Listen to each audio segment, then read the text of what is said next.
அதாவதுமா 2 விஷயம் சொல்லலாம். 2026 ஆரம்பிக்கும் பொழுதே பார்த்தீங்கன்னா, குரு வந்து வக்ர நிலையில் இருக்கிறது. அதாவது மிதுனத்தில குரு வக்ரம். எப்பன்னு பார்த்தீங்கன்னா, பிப்ரவரி மாசம் வரைக்கும் குரு வக்ரமா தான் இருக்கும். எங்க? மிதுனத்தில.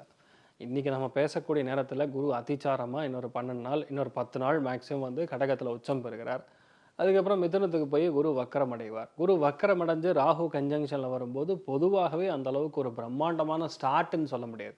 அதாவது ஒரு 2020 மேட்ச்ல முதல் 5 ஓவர் தீர்மானிக்குமாமா. அந்த மாரி பார்த்தீங்கன்னா, பிப்ரவரி, மார்ச் வரைக்குமே ஒரு ஆவரேஜான ஒரு நிலைமைகள்ல தான் எல்லாருக்குமே இருக்க போறது. அப்படி பார்க்கும் பொழுது, பொதுவா 2026ன்னு சொன்னோம்னா, ஓரளவுக்கு நல்ல மாற்றங்கள்னு சொல்றது நம்ம எதிர்பார்க்கிறது எல்லாமே ஆஃப்டர் மார்ச் தான். ஆஃப்டர் மார்ச் ஒரு எதிர்பார்ப்பு. ஜூனுக்கு அப்புறம் கம்ப்ளீட் சேஞ்ச் பொதுவா. ஏன்னா ஜூன்ல மேஜர் ஒரு வருடாந்த கிரகம்னு சொல்லக்கூடிய குரு வந்து மாறுகிறார். அதாவது உச்சம் பெறப் போகிறார்.